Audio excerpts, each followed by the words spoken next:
Olá! Está começando mais um episódio do podcast Indústria do Futuro, o podcast que ajuda as indústrias a serem mais eficientes, abordando temas sobre a inteligência artificial. Hoje a gente vai falar sobre os avanços rumo à tão sonhada, almejada e discutida Indústria 4.0, mas com um recorte bem especial, que é olhar para a educação como elemento impulsionador desse movimento. Quem vai conversar com a gente sobre esse tema é o Odilon Moura, que é gerente do Hub de Startups da FIENS, da Federação das Indústrias do Estado do Mato Grosso do Sul. Que bom que você está aqui com a gente, Odilon. Seja bem-vindo. A gente estava bem Obrigado, Lídia. ansioso aí pela sua participação. Obrigado, Lídia. Obrigado. É um prazer estar aqui com vocês, falando sobre indústria, falando sobre educação, falando sobre inovação. Hoje é o meu tema do momento, né? É o meu dia a dia, então eu fico muito feliz de poder falar com vocês sobre isso. Que bom, que bom. E a gente já teve a oportunidade de conversar antes desse momento e deu para perceber que você, de fato, respira e vive isso, né? Em todo o seu dia, em todos os momentos. Então, é bom falar com gente que fala com propriedade, né? Do tema que a gente trata. Cada dia a gente é um aprendizado diferente, né? Aqui no Hub das startups, né? Foi a primeira iniciativa do tipo no Brasil. Foi introduzida no Sistema Indústria, na CNI, pela Federação das Indústrias de Mato Grosso do Sul. Então, a gente se acostumou a falar sobre os problemas, sobre as dores da indústria, né, e discutir isso com eles e ver como a inovação aberta, como esse universo das startups, da inovação aberta pode colaborar com isso. Então, mas a gente aprende todos os dias. Eu vou te falar que eu nunca vou me considerar especialista, tem sempre algo para aprender. Ai, que honra nossa, então, estar com vocês aí que são pioneiros, né? É um Nessa prazer. questão. Então, para começar a nossa conversa, Odilon, eu queria pedir para você se apresentar, contar um pouco da sua trajetória, de como você chegou até esse ponto. Até aqui. Então, eu sempre fui um aluno muito aplicado, né? Um aluno tirava boas notas e ainda com 17 anos, depois da frustração eu tinha passado no vestibular antes de terminar o terceiro ano do ensino médio, e aí no terceiro ano eu acabei não passando e por um detalhe muito besta, minha nota de inglês não deu a nota de corte da Unicamp. E aí eu fiquei muito contrariado com isso e tal. Eu falei, vou praticar inglês. E fui trabalhar nos Estados Unidos. Fui trabalhar no primeiro emprego que eu encontrei. Então, eu comecei minha carreira profissional como fritador de batatas na cozinha de um restaurante, né, numa franquia. E eu não sabia o que eu estava fazendo, onde é que eu estava naquele momento, né? E eu descobri que o dono daquelas franquias era ninguém mais, ninguém menos que o ex-vice-presidente da Burger King, Ah, que legal. da, ele era o VP da Burger King, né, durante toda a década de 70, durante a guerra dos hambúrgueres com o McDonald's.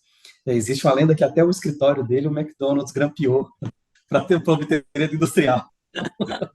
Ele era o dono dessa cadeia de franquias, né? E esse foi meu treinamento. Acabei tendo uma mentoria, né? Cresci nesse ambiente com ele e aprendi muito sobre a importância do consumidor, a importância da jornada, sobre uma jornada sem fricção.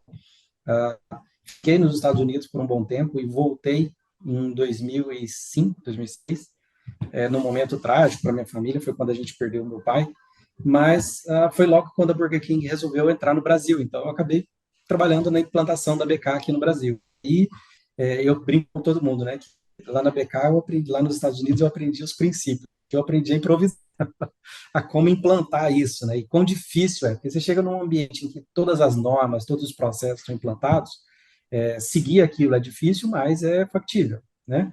Agora, você chegar num lugar onde não há processo, você implantar os processos, reforçar processos, isso é toda uma nova energia, né? E então, vim desse setor de franchising, fiquei no setor de franchising bastante tempo, mas eu sempre quis trabalhar nos bastidores do franchising.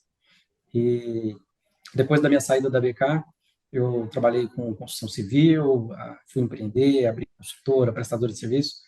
Em 2015, eu recebi um convite de uma franquia que ainda era pequena, uma franquia, uma empresa familiar, lá em Goiás, para trabalhar como gerente de operações das lojas deles. Então, eu assumi 10 lojas dessa franquia, uma franquia de açaí.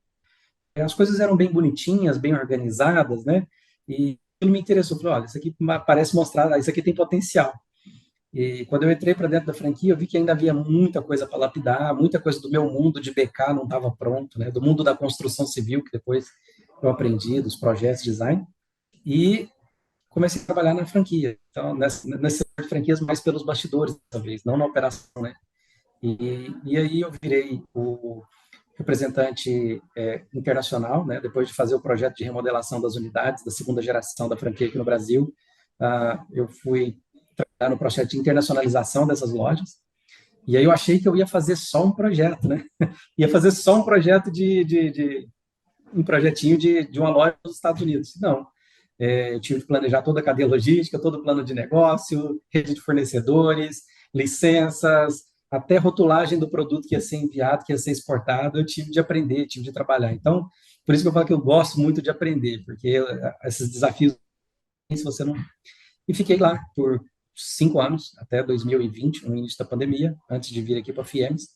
E quando eu saí, a gente já tinha 250 lojas no mundo todo. Então, lojas Caramba! no Brasil, lojas na...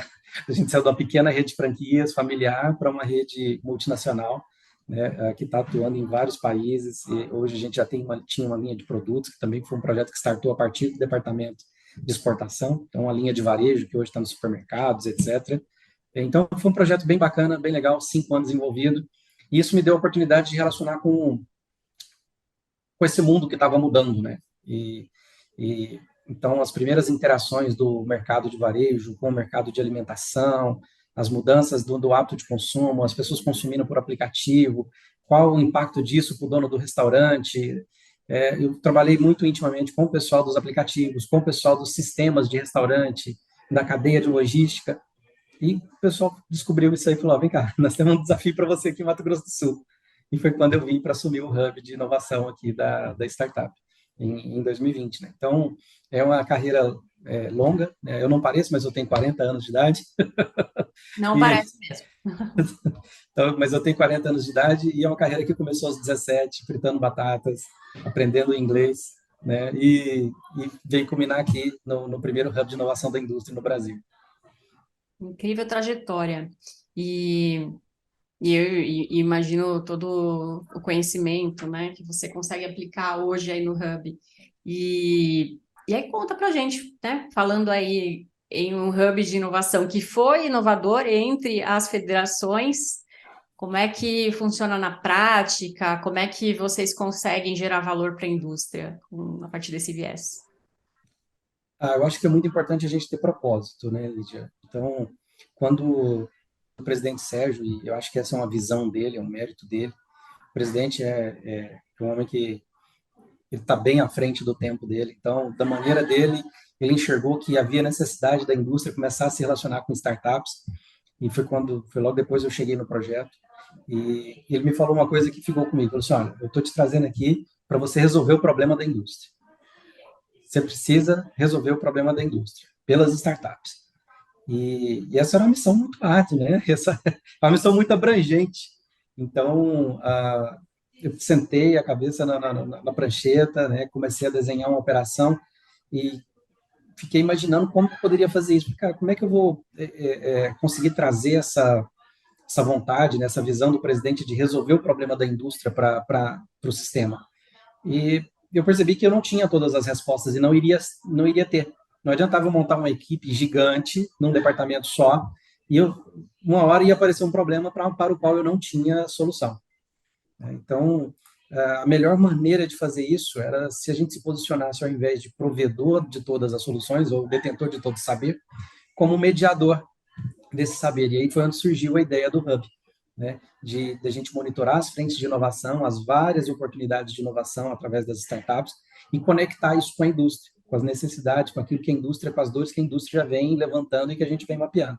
Então foi onde surgiu a ideia de construir um hub para conectar essas duas coisas, fazer um depara. A gente brinca muito que o nosso objetivo aqui no Hub, né, a gente está desenvolvendo a versão digital dele, é ser o Tinder da indústria e das startups. É Sensacional. colocar elas para se encontrarem. Sensacional. Conectar a robustez e o tradicionalismo aí da indústria com a oxigenação das startups para avançar, né? Para conseguir avançar. Exato, exato. Então, é um trabalho árduo nesse sentido, porque, como você falou, a indústria é tradicional. A indústria é robusta, né? A indústria, ela tem o seu jeito de trabalhar, de fazer as coisas, ela preza pela escala, né? Sim. Enquanto as startups olham a escala por um outro viés. Ela olha a escala por um outro viés, ela é muito mais flexível. E eu costumo brincar, fazer uma analogia, que a indústria é o transatlântico, né? E a startup é o jet ski. A startup é o jet ski. Então, o jet ski, ele vira com muita facilidade, ele faz voltas, né? Ele é muito ágil. O transatlântico não, o transatlântico ele vai na mesma direção, né? E para ele virar, ele demora bastante. Uhum. Mas que o transatlântico é muito mais difícil de ser afundado também. Com Então, certeza. acho que conseguir fazer essas duas interfaces que são tão diferentes conversar é o nosso grande desafio. Tem se provado ser o nosso grande desafio, inclusive, mas a gente entende que as duas áreas podem se beneficiar, né? As startups podem se beneficiar da estrutura que a indústria tem, da experiência, da robustez do sistema industrial, e, por outro lado, a indústria precisa da oxigenação que vem das startups, das novas ideias, da nova maneira de ver o mercado que vem das startups. Não dá mais para ser tão rígida, né? Não, não dá mais para ser tão rígido, né? A gente tem visto isso muito, eu tenho observado desde quando estava no varejo, que a indústria tem feito um movimento de verticalização, né, da produção, então de atender desde a produção até o varejo. Você tem algumas cadeias importantes, cadeia de vestuário, cadeia de alimentos, cadeia de acessórios, materiais esportivos, todas essas cadeias têm verticalizado suas operações. Então, cada vez mais a indústria precisa entender de varejo. Então, a indústria que estava acostumada com escala, com produção em série, com padronização, com tudo muito igual, agora vai ter que começar a ouvir falar sobre personalização, sobre serviço on demand, né, sobre estilo, experiência, e é um papo que antes só estava no varejo. Então, esse intercâmbio, né, eu acho que as startups têm muito a ensinar nesse intercâmbio com as indústrias. Do mesmo modelo que a indústria pode ensinar muito as startups a chegarem numa escala, né, numa escala com sustentabilidade.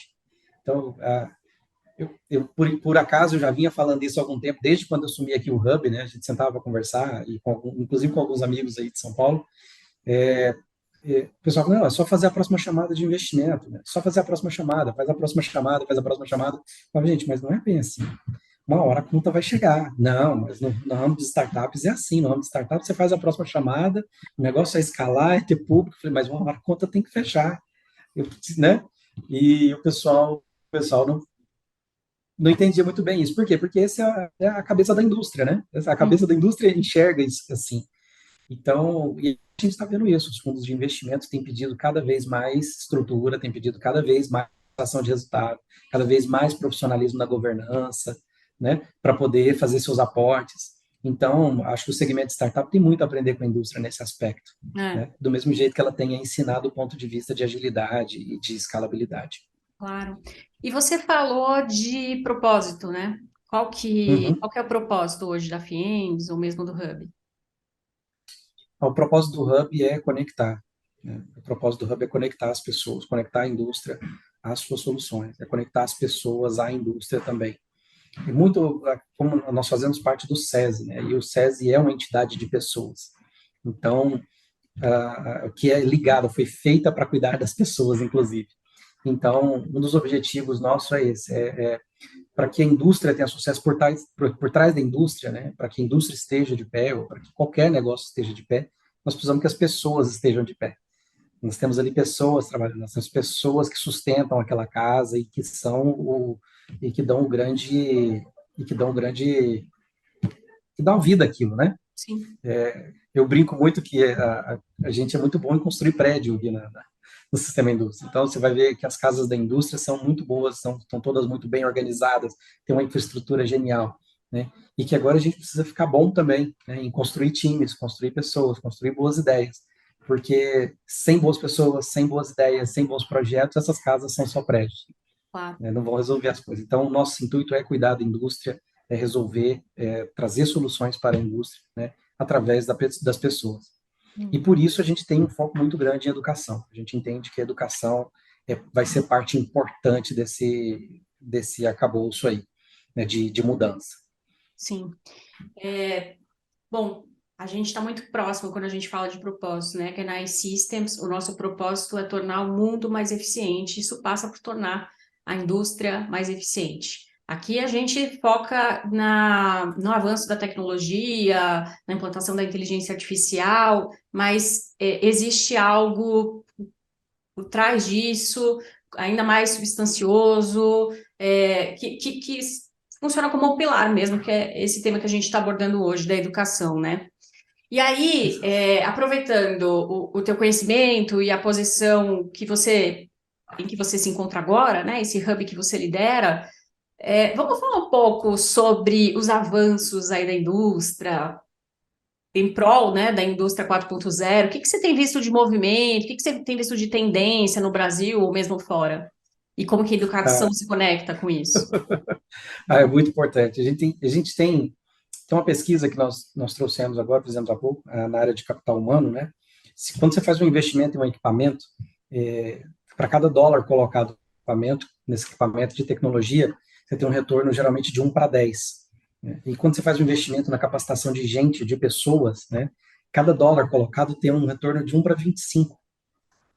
Então, assim, a automação e a tecnologia, ela não exclui o investimento que a gente precisa fazer em pessoas, né? Existe um movimento que eu tenho visto fora do Brasil, já está bem avançado, mas aqui em Mato Grosso do Sul a gente começa a sentir os sintomas desse movimento, né? Que é dos empregos de baixa qualidade, os empregos de baixa qualificação, que as vagas estão ficando livres, né? Isso já acontece nos Estados Unidos, na Europa também. Empregos de baixa qualificação, as vagas costumam ficar, você não consegue preencher, porque as pessoas estão procurando empregos cada vez melhores, cada vez mais qualificados, né? E a economia, o mercado hoje oferece algumas opções interessantes. Então, quando a gente pensa, por exemplo, num trabalhador hoje aqui no Brasil que vai trabalhar no chão de fábrica para ganhar pouco mais de um salário mínimo, né? O TikTok paga isso, dependendo da quantidade de seguidores que você tiver, né? Então, você trabalha de casa, você não precisa se sujeitar a condições de trabalho que são muito mais estressantes, né? E vai trabalhar da sua casa, vai ser um TikToker, né? Então, o mercado tem dado opções hoje às pessoas, principalmente de baixa qualificação, de coisas que elas podem fazer.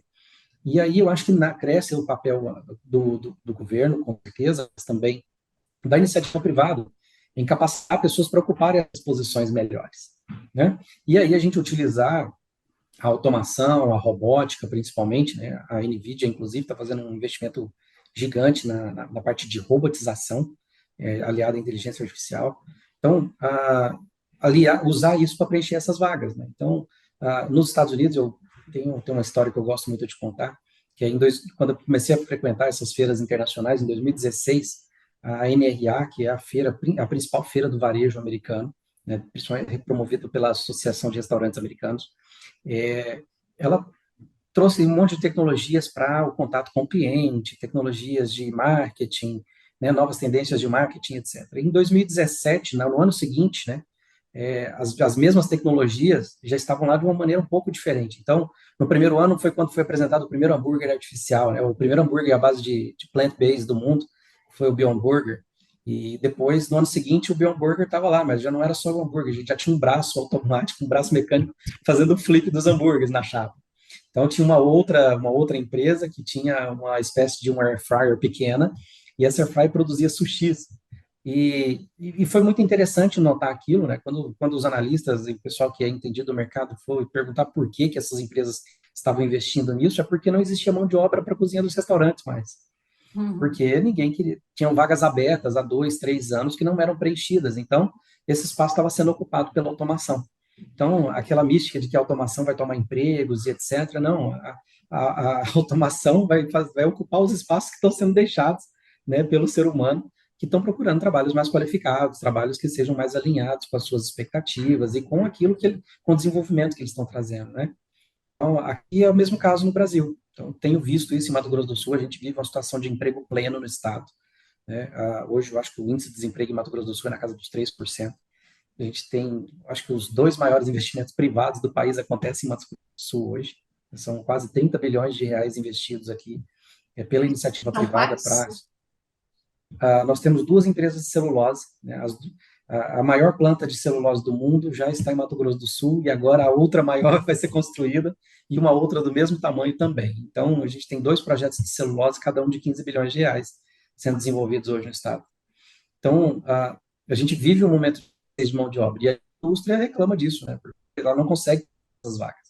E é aí que aparecem as oportunidades. Eu acho que é onde a automação entra, né, para substituir esses postos de trabalho menos qualificados, né? E a educação tem um papel importante, que é qualificar as pessoas para atuarem nos outros postos de trabalho que estão surgindo, né? Então, o chat GPT é um bom exemplo disso, está todo mundo falando disso hoje na rede, todo mundo quer usar o chat GPT de exemplo, né?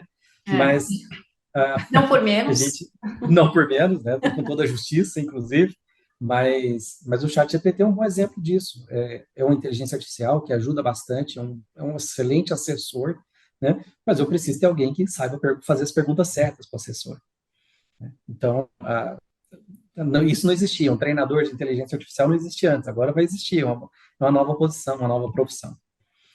E eu assisti uma palestra há um tempo atrás na Associação Brasileira de Franquias, com o pessoal da Happy Code, que falavam sobre educação digital. E naquela época, né, já dizia que 60% das profissões que os nossos filhos vão, vão exercer ainda não existem.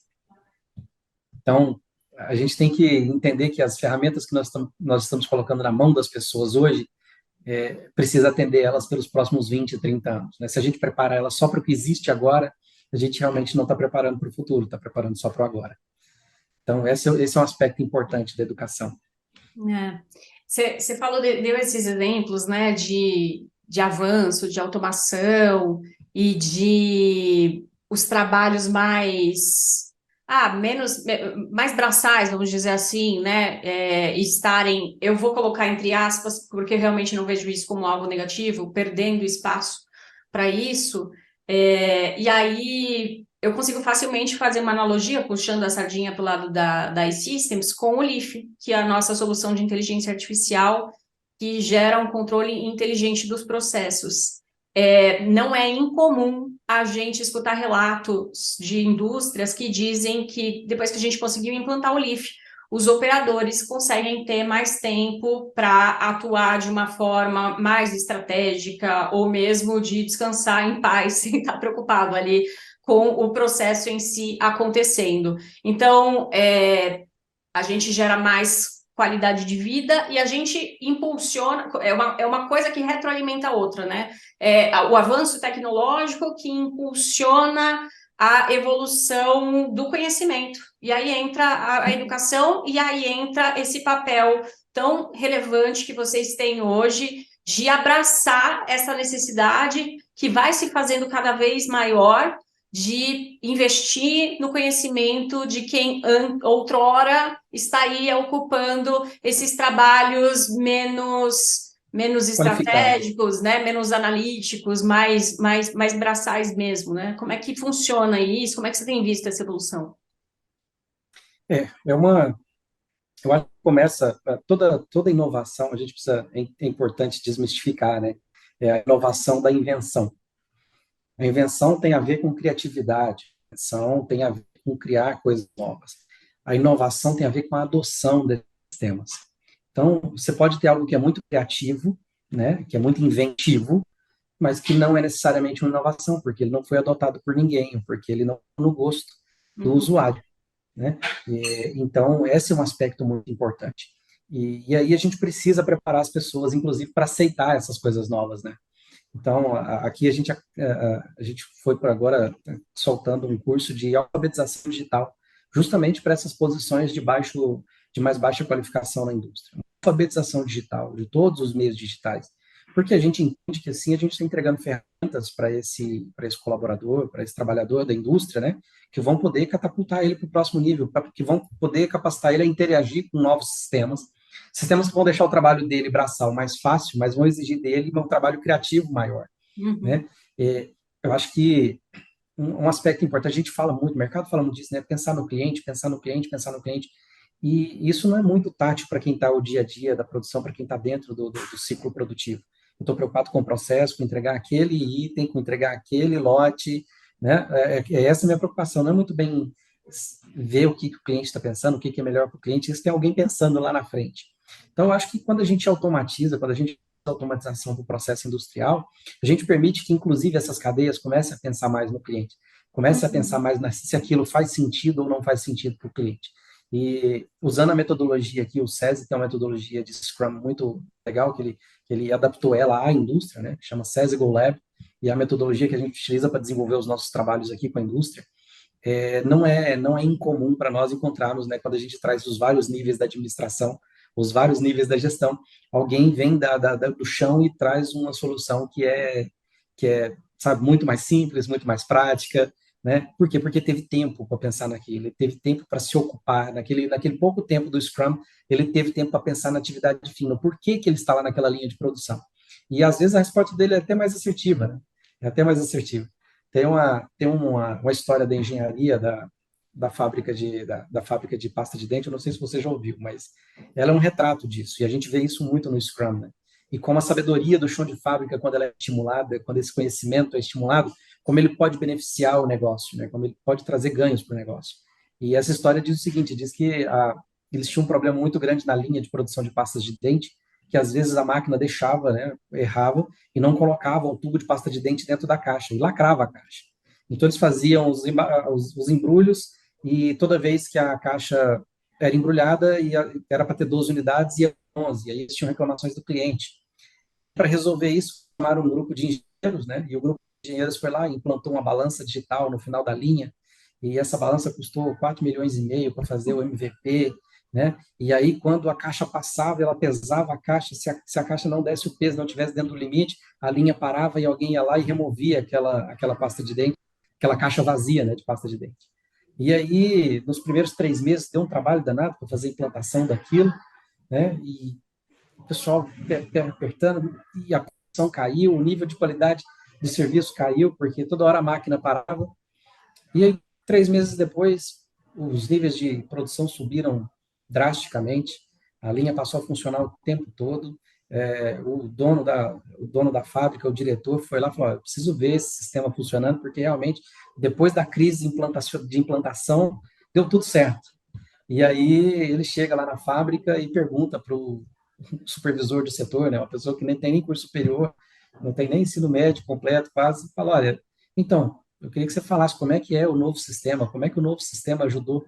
E aí ele fala: "Olha, doutor, me ajuda. Como é que vocês estão conseguindo essa produtividade?"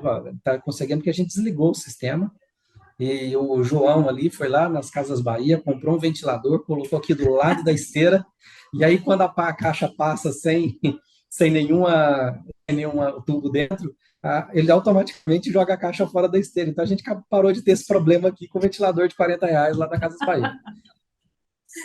Ai, é a sabedoria que vem simplesmente de quem convive com o problema, né?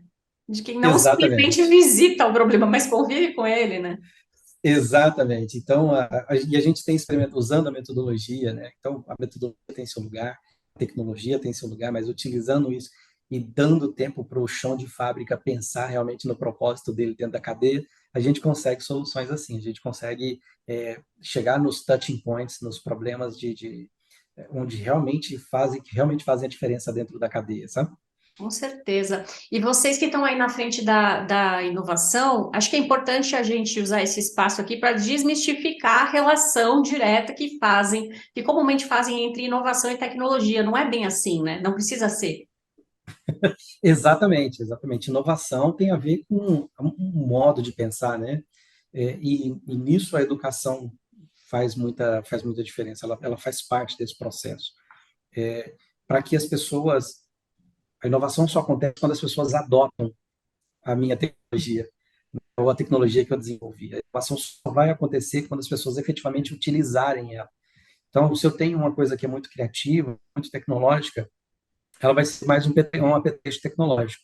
Agora, quando ela realmente é pensada no usuário, quando o usuário adota ela e percebe o seu valor, a sua importância, isso transborda, né? E aí realmente eu tenho inovação, mas para que isso aconteça, né, o primeiro passo, eu preciso ter uma boa mentalidade em relação a isso, do ponto de vista da administração. Então, um dos nossos papéis aqui é conversar com a indústria sobre isso, a olhar os problemas por outro ângulo, né? Não é uma, não é duas vezes que o pessoal chega numa sprint e fala: "Olha, eu vim para a sprint, mas o problema é aquela válvula. Eu tenho uma válvula ali, inclusive eu já comprei ela, eu sei que é ela que vai resolver meu problema." Né? E aí você vai ver, não é bem a válvula, não é bem um maquinário, é uma maneira de pensar, e como a gente está pensando a cadeia, né? Então, acho que a indústria precisa aprender isso, a se abrir, é uma mudança de mentalidade, aí ela vai conseguir inovar, né? E na outra ponta, precisa que as pessoas entendam mais sobre inovação e desmistifique a tecnologia, né? Ela começa, da mesma maneira como ela se relaciona com o seu smartphone, né? Que ela tenha essa mesma facilidade com o equipamento da indústria, com os processos digitalizáveis, né? Porque, se a gente olha bem, isso é uma cadeia de valor muito importante para a indústria, né? Quando a gente digitaliza um processo, quando a gente automatiza um processo, quando a gente automatiza um equipamento, a gente aumenta a eficiência, a gente diminui os gastos, a gente tem estoques de informação muito mais precisos e sustentáveis, né? Então, você trazer um trabalho de educação, de entendimento da importância da digitalização dentro desse universo de trabalho é muito importante. E aí a gente realmente consegue inovar, porque vai ter adoção, né? Não vai ter mais a barreira de entrada. A gente quebra as barreiras de objeção para a adoção da tecnologia. E esse é um pouco do nosso papel, é difundir isso dentro da indústria, né? Então a gente tem N palestras, a gente tem N atividades aqui, a gente promove todos os anos o desafio de inovação aberta, onde uma indústria patrocina o problema, né? Ela fala, olha, eu tenho um problema e eu quero que alguém se disponha a resolver ele. No último challenge, nós trouxemos 138 projetos para avaliação. Então, foram 138 times propondo soluções dos mais diversos tipos, e aí passa por uma curadoria, depois passa por um pitch, eles recebem a mentoria para amadurecer o projeto. E hoje tem 12 deles, desse challenge de 138 projetos, 12 foram selecionados, receberam uma bolsa e estão desenvolvendo suas ideias, e elas resolvem, cada um resolve um problema diferente Conta da cadeia alguma industrial. que vem assim, tá fresca na sua memória, que você vê que tem um grande Ah, impacto. tem mais de um, tem mais de um, mas tem um bem legal, que é um time de professores aqui da universidade, né, que resolveu pegar a cadeia de plásticos, reciclar e produzir com essa cadeia de plásticos o filamento para impressora 3D e com o scanner produzir próteses para pessoas de baixa renda.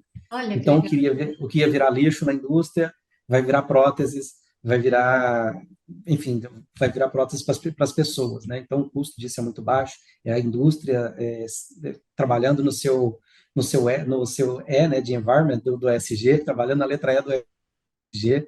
Então, essa é uma das iniciativas que a gente teve aqui. E a outra, por exemplo, é de uma outra professora também, é um trabalho de mestrado da Universidade Federal de Mato Grosso do Sul, em que a indústria de suco, a indústria de alimentos aqui gera muito bagaço, gera muito lixo orgânico, né? E esse lixo orgânico estava indo virar adubo, já estava sendo bem direcionado.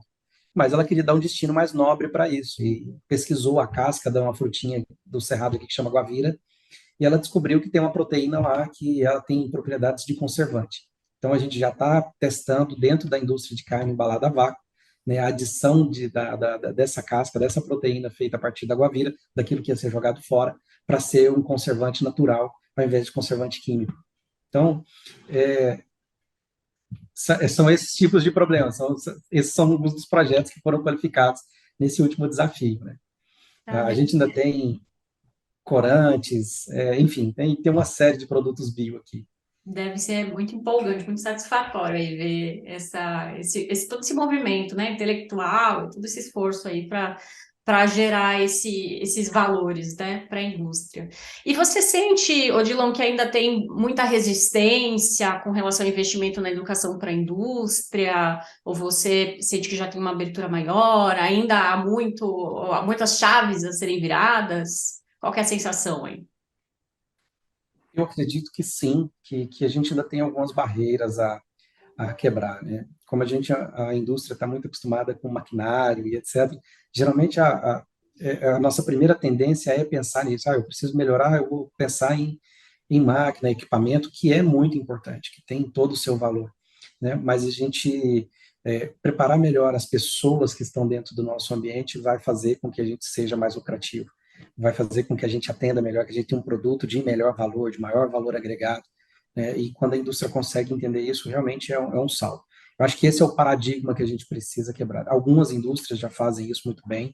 A gente tem um cliente aqui, por exemplo, que já fala de valores, né? Então já tem os valores principais. A gente está bolando para eles uma jornada no segundo semestre dos valores e eles querem se mostrar. São mais de 2.000 colaboradores. A gente está bolando uma jornada dos valores da empresa para a cidade em que eles estão instalados. Então, é como os valores deles vão interagir com a cidade, né? É por aí. Então, isso traz muito valor agregado. Você tem, para a empresa, você tem pessoas que, se o mercado se contratar está difícil, né? Quando seus valores estão caros, estão claros, você cria identificação. Então, hoje, lá nessa cidade, muitas das pessoas se formam e querem ir trabalhar nessa indústria. Ela não precisa ficar correndo atrás de funcionário qualificado. Eles querem trabalhar lá, porque enxergam que lá é um bom lugar para se estar, né? Os funcionários vão almoçar, eles andam na cidade com o crachá da empresa, até na hora de... porque tem orgulho daquilo, né? Aquilo representa algo. E aí, quando você vai para o desempenho, né? Ano passado, essa empresa tem um licenciamento ambiental na casa de 1,8 milhões de toneladas por mês. Ela tem um licenciamento. E esse licenciamento era um pouco maior do que a capacidade da planta, que era de 1,5. Acho que é isso. Uhum. E ano passado eles pararam a produção em dezembro, faltando 2 semanas, porque eles atingiram o limite do ambiental. Caramba. Então a planta produz acima do que ela foi projetada, porque está todo mundo envolvido, está todo mundo dedicado, a produtividade deles está na casa dos 92%, trabalham em 3 turnos. Por quê? Porque há vontade, todo mundo é parte do resultado, todo mundo é parte do processo, né? E eles fazem um investimento realmente considerável, são um dos nossos principais parceiros aqui no Hub da Startup, principalmente olhando para educação e educação inovadora, Sim. né? Então, por quê? Porque eles sabem que isso produz resultados. Nós somos procurados por eles, por um outro departamento. Agora, eu assim, né? Quando tem um problema, vamos ligar na startup e ver o que tem lá, o que tem para gente. Nossos procurados ano passado, por exemplo, eles falaram, olha, a gente tem um lugar aqui que ainda não aconteceu nenhum acidente grave, não, a gente ainda não perdeu ninguém aqui e tal, nessa área, é uma área muito de alto risco, mas a gente queria melhorar. A gente entende que o pessoal não está prestando atenção o suficiente. Como é que a gente faz para fazer isso? E aí a gente está procurando uma solução, né, para monitoramento de atenção, utilizando visão computacional, utilizando realidade virtual. Então a gente está usando a tecnologia, mas para cuidar das pessoas. E quem trouxe isso foi as pessoas que trabalham na área, né? Foram as pessoas do dia a dia. Então eles estão preocupados. Olha, se acontecer algum problema aqui, a minha produtividade vai cair, a família vai ficar sem um pai, vai ficar sem uma mãe, né? Então a gente não quer preventivamente não procurar uma solução. Então isso só acontece porque tem um ambiente em que a educação, a importância dos valores, a importância de estar sempre aprendendo, de estar à frente dos problemas é impulsionada, é beneficiada. Então, acho que o nosso grande desafio é fazer esse tipo de cenário acontecer nas indústrias, principalmente as indústrias familiares, né? Sim. Não, o projeto que vocês têm aí é realmente louvável. E aí, as indústrias que ainda não conhecem, que ainda não se aproximaram de vocês, como é que elas podem fazer para poder respirar esse universo, essa atmosfera aí, e ajuda elas a chegarem mais perto do futuro, mais rapidamente, né? É bem tranquilo. A gente oferece para essas indústrias um pouquinho dessa nossa dinâmica. A gente acaba adaptando a dinâmica do Scrum para fazer um discovery bem feito. E a gente chama mão na massa para inovar. Então, a empresa pode entrar em contato com a gente, qualquer um dos nossos canais, seja eles por e-mail, que é o Fale Startup, falestartupfms@ceso.com.br, né? Ou pelo nosso Instagram, a gente é descomplicado assim, né? Pode entrar em contato pelo próprio Instagram, tem uma equipe de mídia que cuida disso, então, Startup SES FMs no Instagram, vai no direct, fala, ó, minha indústria quer receber um mão na massa. E a gente manda o nosso time para que seja feita essa atividade de discovery, para que eles experimentem um pouquinho dessa atividade de Scrum, né? Entendendo o método, a gente pode continuar o trabalho de desenvolvimento dentro da indústria, e a gente pode apresentar todos os nossos produtos, né, os nossos produtos educacionais. Então, eu lembro de um caso aqui muito legal, que o setor é um setor que trabalha na rural, né, da empresa, e esse setor rural estava com alguns problemas. O líder não conseguia ter a adesão das pessoas que estavam com ele, e o trabalho não rendia do jeito que era, o ânimo não era legal, pessoas sentiam que umas eram privilegiadas e outras não, problemas de comunicação mesmo. E aí você fala, pô, a culpa é do líder, o líder que não está sabendo se comunicar. E aí a gente trouxe uma metodologia aqui do SESI também, que é de gamificação, né, utilizando o Lego Scrum, a gente tem o pessoal qualificado nisso aqui e aplicou um workgame com eles utilizando o Lego Scrum. E lá ali a gente conseguiu identificar algumas oportunidades, né? E tanto o líder do time quanto as pessoas do time que participaram do Lego criaram listinhas de fazeres de coisas que precisavam melhorar. Resultado, 2 anos depois, a área hoje tem produtividade muito maior do que tinha 2 anos atrás. Hoje as pessoas se comunicam com mais facilidade e quando elas têm problemas de comunicação, ela fala: você lembra naquele dia do jogo, falei que não era para fazer isso, você fez e deu errado? Agora eu estou te falando a mesma coisa. O jogo é utilizado dentro do local de trabalho. Então, a gente acredita muito que essa educação mais lúdica, essa educação mais ativa, né, dentro da indústria, mesmo num ambiente em que, às vezes, e eu acho que esse é o paradigma que a indústria precisa quebrar, né, mesmo numa indústria que ainda está desorganizado, ainda está começando, que tem gente de baixa escolaridade, né, isso é muito importante, essa ludicidade, essa metodologia ativa vai trazer mais absorção do conhecimento, né, vai propiciar melhores resultados na implantação de qualquer coisa, de Sim. qualquer coisa. Então, se eu aprendo a fazer isso dessa maneira, eu posso ter um treinamento técnico depois melhor, eu posso ter um treinamento sobre maquinário melhor, eu vou aprender mais, porque o treinamento vai ser mais ativo, o treinamento vai ser mais direcionado, vai ser mais lúdico, né? E a gente traz essa ferramenta. Então, respondendo sua pergunta diretamente, é essa quebra de paradigma. Muita gente acredita que é assim: olha, eu preciso ter tudo no lugar, e aí eu posso usar uma coisa dessas que é diferente. Não, é quando não está no lugar mesmo é que a gente tem que utilizar. Vocês ajudam a organizar, a dar direção. E aí, enquanto você fala, a sensação que eu tenho é que vocês sabem como vai começar, mas não sabem aonde esse projeto vai chegar, porque os ganhos são imensuráveis, né? Tem ganhos diretos, mas Exato. isso vai se reverberando por conta da educação propriamente dita, da cultura que vai se transformando em prol disso, né? Isso. Exato. Esse projeto, inclusive, a gente começou com o pessoal de campo, né? Fez com a equipe de campo e com o supervisor de campo. Aí o resultado da unidade foi boa, o pessoal da indústria falou: peraí, vamos começar, vai. Fez no pessoal do chão de indústria. Aí o resultado do chão de indústria melhorou, as relações melhoraram e etc. Peraí, vamos fazer na rede de supervisores. E hoje a gente faz com a diretoria da mesma empresa. Então, assim, todos os níveis da empresa podem se beneficiar da adoção de uma metodologia ágil, todos os níveis de uma empresa podem se beneficiar de uma gamificação bem feita, né? Ano passado a gente fechou um projeto com eles de R$ 2 milhões para criar ordens de trabalhos digitais, né, que vão nessa direção. Então, estudando bem o programa, fazendo bem o programa, a gente tem ganhos de escala impressionantes. E agora chegou nesse último projeto, né? Então, assim, eles acionam a gente com regularidade. Chegou nesse último projeto, que é o projeto dos valores, e eles querem externalizar isso, porque para expansão, para continuar crescendo, eles precisam de pessoas cada vez melhores. Então, estar bem com a cidade, querer que as pessoas do entorno queiram trabalhar lá, é um aspecto importante para poder manter a qualidade e o desempenho dessa indústria. Sensacional. Ai, olha, muito obrigada pela sua participação. Contribuiu muito aqui, oxigenou É muito um prazer. o nosso canal, que a gente trata bastante de ambiente técnico e falar um pouco da valorização das pessoas, independente do nível de atuação e da educação como elemento propulsor, né, dessa transformação rumo à indústria 4.0, que é para a gente aqui similar, né, semelhante ao futuro da indústria e ao futuro, É isso aí. consequentemente, né, da sociedade, porque a indústria tem impacto direto em tudo com que a gente tem contato, assim, é de um ganho realmente muito rico para nós. Então, obrigada pela sua Obrigado. participação. Já fica o Obrigado. convite para você participar outras vezes e a gente quer se aproximar aí também da FIEM, estar presente, conhecer mais o trabalho de vocês. Vamos Vamos acompanhar. ver, vamos gravar um podcast aqui ao vivo. A gente tem estúdio, Opa! tem tudo aqui. A gente pode fazer um bate-papo ao vivo.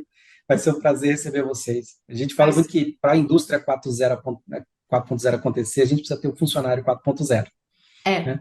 Então, então e a gente está nesse nível. A gente quer formar esse funcionário 4.0. A gente entende, é uma coisa que a gente fala muito, que do mesmo jeito que o inglês foi muito importante, né, durante muito tempo, na década de 90, início dos anos 2000, o inglês era a coisa do momento. A gente entende que a linguagem de programação, que entender um pouquinho de programação, de algoritmo, de sistemas, vai ser inerente a qualquer função, desde o pedreiro até o médico.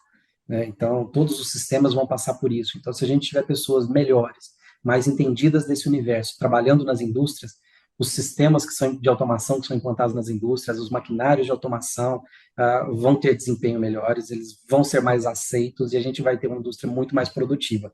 Essa é a nossa visão, viu, Lídia? Não, perfeito. E não é tão complexo quanto parece. É apenas distante, por enquanto, é apenas estranho, por enquanto, e vocês estão aí justamente para fazer essa aproximação e para fazer isso acontecer. Eu gostei muito da É sua isso aí. definição de formar o profissional 4.0 para fazer a indústria 4.0 acontecer. Nossa, para mim, É fechou isso com aí. chave de ouro a nossa conversa. É isso aí. Muito bom mesmo. Obrigada, obrigada mesmo, Obrigado, Odilon, e Lídia. volta mais vezes aqui para falar com a gente. Vai ser um prazer, muito obrigado. Um abraço a todos vocês, pessoal da iSystems, muito bacana, né? Sempre que precisar, nós estamos à disposição, viu? Perfeito, muito obrigada. Esse foi o podcast Indústria do Futuro, o podcast que ajuda as indústrias a serem mais eficientes, abordando temas sobre a inteligência artificial. Se interessou, se você quiser conhecer mais sobre o LIF, entra no nosso site, que é www.i.systems.com.br, conheça mais aí dos nossos produtos e chama a gente para conversar. E a Fientes também está à disposição aí de vocês, indústrias, para ajudar vocês a formar esse profissional 4.0. Se você gostou, também, por favor, compartilhe esse episódio aí com um colega de trabalho seu. Muito obrigada e até a próxima.